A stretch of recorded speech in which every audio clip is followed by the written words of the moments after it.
Kejari Surabaya telah menyerahkan akta permohonan kasasi dalam vonis bebas Ronald Tanur di Pengadilan Negeri Surabaya. Keluarga Dini Sera Afriyanti berharap mendapat keadilan dan meminta 3 hakim diperiksa. Pihak keluarga terus berkoordinasi dengan kuasa hukum untuk mengawal kasus dan kasasi yang diajukan oleh Kejaksaan Negeri Surabaya ke Mahkamah Agung.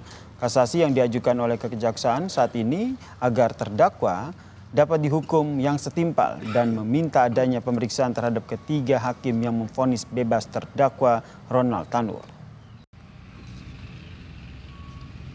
Mungkin ada beberapa seperti kasasi, lalu diadakan pemeriksaan kepada ketiga hakim tersebut agar proses kasasi ini berjalan dengan lancar dan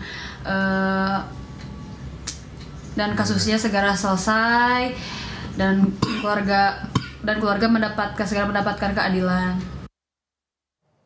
Kejaksaan Negeri Surabaya akan mengajukan cegah tangkal terhadap Gregorius Ronald Tanur agar tidak bisa bepergian ke luar negeri. Rencananya surat pengajuan cegah tangkal ini akan segera dikirim ke Kejati Jatim untuk diteruskan ke Kejagung dan Kemenkumham serta ke Dirjen Imigrasi, saudara. Dari pantauan intelijen Kejari Surabaya, Ronald Tanur masih berada di Surabaya.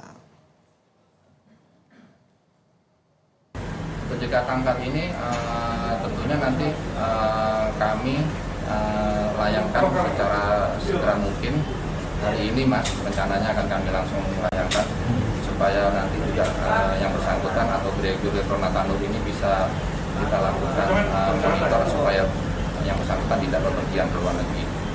Tapi untuk sementara posisi Ronald Tanur masih di dalam negeri atau gimana Pak? Untuk monitor saat ini kami rekan-rekan dari Intel masih memonitor yang bersangkutan masih berada di Indonesia, khususnya tidak ada di luar negeri.